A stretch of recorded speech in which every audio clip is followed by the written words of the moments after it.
Morning.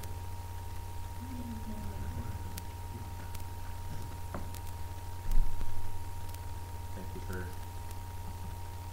coming, for showing up. The rain has a little to do with some people sleeping in today and closing in, so you get an extra star for operating and coming out here in Asheville. I love the sound of the rain. It is intoxicating to me. Especially if I don't have to be anywhere and I can lie in bed and just listen to it. Always brings up images of a nice cozy couch and a book, maybe a fire. It's cold outside.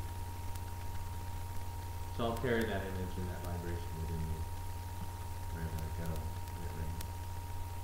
So we can get really caught up in, oh crap, it's raining. My day's ruined, it's raining. I can't get out and go do what I want to do. So on and so forth, right?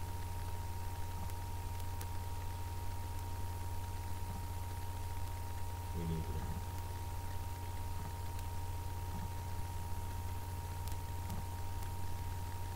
So it's Friday.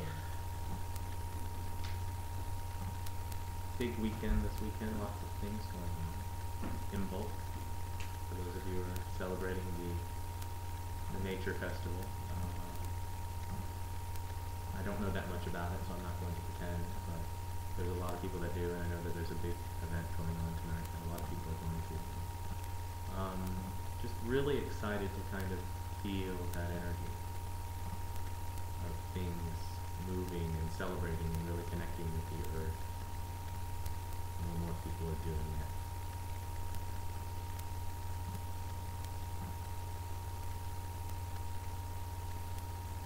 So, we have some new folks here. Welcome. And why don't we just go around the room and just do the vibrations of our names.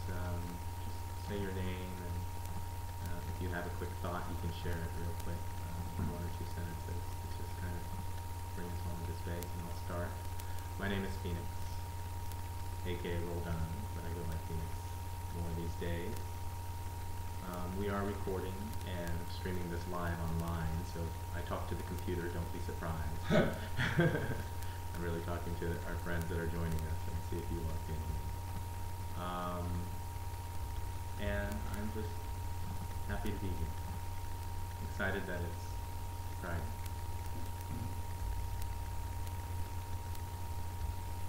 Whoever wants to go next. My name is Michael, and I'm happy to be sharing the space with all today. Welcome. Sky, not so beautiful. And we just continue on this way. My name is James, and Welcome, James. My name is Nara. Nara. I'm not sure if the event you were talking about tonight is the one at Laughing Waters. But it's going to be awesome. Yeah. And DOS, it's all in the Z. It's really intense. Dance experience. So hopefully see someone do that.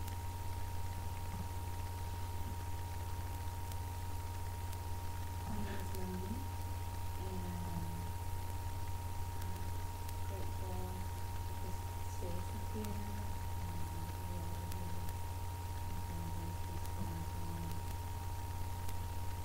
Thank you for being here. Good credit.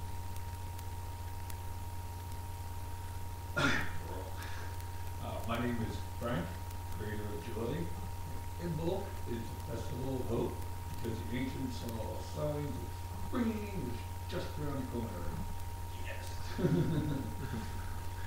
Yes. It is. It's coming around. Feel it.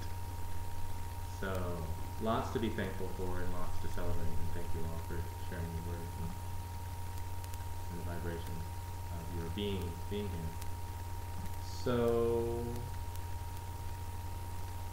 I wanted to share something. This is from a book called The Reconnection with Dr. Eric Pearl, who is a major healer and goes around the country teaching people energetic medicine, energetic healing. And I had lent this book out recently and just got it back, and I was just kind of thumbing through it and remembered something that was actually in the foreword. And how this book came to me was the gift of a friend, as many books do. And it's really interesting how perfectly things come into our lives, the serendipity of being in the flow, of being in the vortex. And so I was reading this book and I got about 2 pages into the foreword, and then I went, ah. Because this book came right about the time when I was really starting to teach this practice and really integrating it into myself. And for those of you or us or those in the world that have more of a scientific mind, more of that left brain logical mind, how to understand what energy is. Well, this was written by a group of doctors and scientists and chiropractors. And they talk about energy. So I went, yes. So I share this with you. When I was a professor of psychology and psychiatry at Yale University in the mid-70s through the late 80s, I published scientific papers that applied the universal connection principle, not only to mind-body wholeness and healing, but to wholeness and healing at all levels in nature. My colleagues and I proposed that there were 5 basic steps to achieving wholeness and healing: attention, connection, self-regulation, order, and ease. Step 1, voluntary attention. This is as simple as just experiencing your body and the energy flowing within your body and between you and your environment. Step 2, attention creates connection. When you allow your mind, consciously or unconsciously, to experience energy and information, this process promotes connection not only within your body, but between your body and your environment. Step 3, connection fosters self-regulation.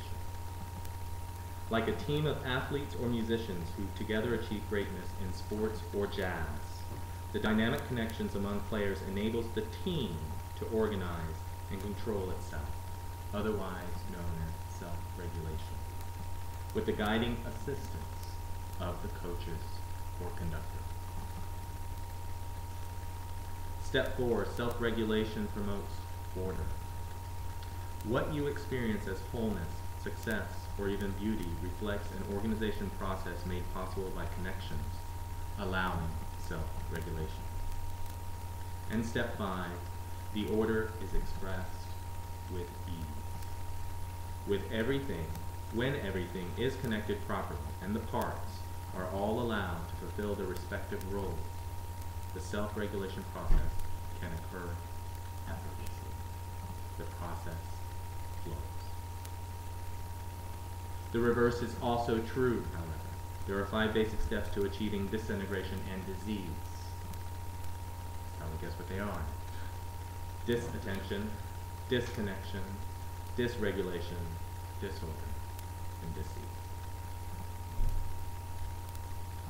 So why Qigong for me? And why so many are starting to really kind of open up and become aware of it? Because these 5 steps are the very essence of what it is that we do in this practice. From the very first moment that you walk into the room, and if you come in during the first half hour of meditation, it is about pulling in all of the senses, centering on that place, beginning to connect with that sense of order, feeling the breath in your body, slowing things down mentally, getting in touch with any thoughts or emotions that begin to show up during that process. The practice of letting go and letting go and letting go, so that you can clear the slate, open up the channels, if you would, between the mind and the physical form, and thusly the spirit. So I recognize that when I go through my meditation practice now, it's you know, I'm at step 5 often, not always. So it takes me a while to kind of get through those basic moments, and I'm concerned about maybe is the music too loud or is it loud enough? You know, always dealing with the noises that go on around, whether it's a car driving by the building or someone walking in. And taking a deep breath and going back into that place of letting go and focusing inward. And then something profound happens. And I love it because it is almost as if it's sporadic and unintentional at this point, where all of this energy begins to flow downward from my crown into my shoulders, and I feel this rush of energy that flows all the way down, typically into the heart space. And I'll admit, for me, that's been a pretty easy process. I'm a triple Aquarian, so I can pretty much travel into those realms of the higher dimensions and energies, even when I didn't know I was doing it. And my practice is to pull that energy down into this physical form, to really get it down into the root of my body, because that's been my work. And when that happens, it's these new channels open up, and I can feel the connection of the floor that I'm sitting on, the pillow that I might be sharing this space with. And then it goes even deeper. And it's this flow of energy that just begins to happen so beautifully.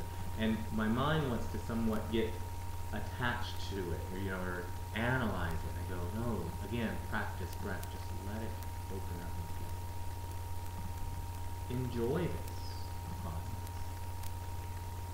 What is it doing? What is it doing? Where's it going? Why is it doing that? It doesn't matter. It's doing it. Let's be thankful for that. But there was a song on the CD set that we played today, and he kept repeating the phrase, "I'm asking why. I'm asking why.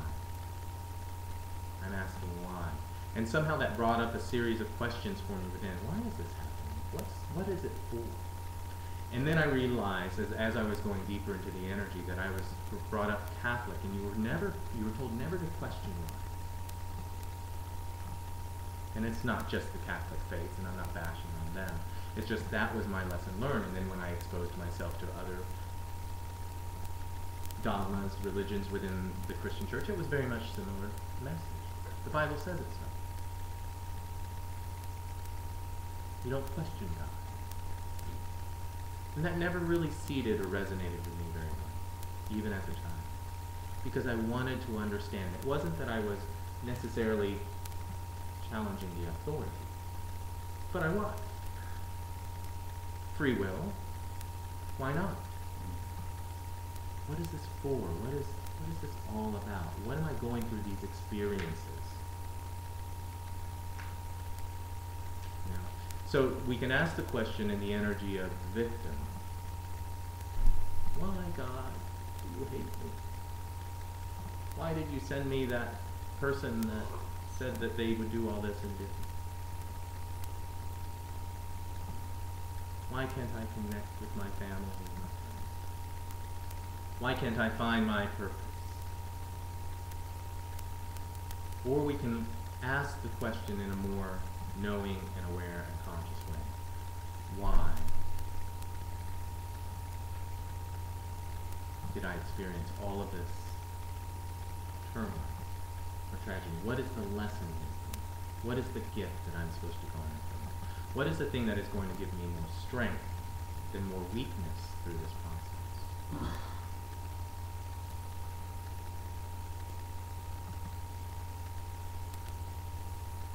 And going through that 5-step process of connecting, allowing, receiving, listening, moving through, and then eventually it just becomes very clear and easy in the process, to the point that as you go through understanding what energy is, what vibration is, and why and how it works within the system, and you may not always get the full clarity of exactly how, but the why becomes very clear, because this is the life experience. I'm here to live, I'm here to learn, I'm here to love, I'm here to laugh. And all of those things opposite of that help me come closer to that which I am seeking.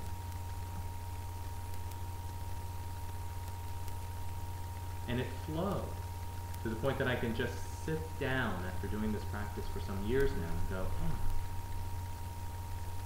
oh, all I gotta do is just open up and get quiet and out of the way. And our mind is our biggest obstacle for that process. Because it's a great, great distractor. However, we say in Qigong, the mind leads the Qi. So how can we use our greatest adversary for our highest benefit?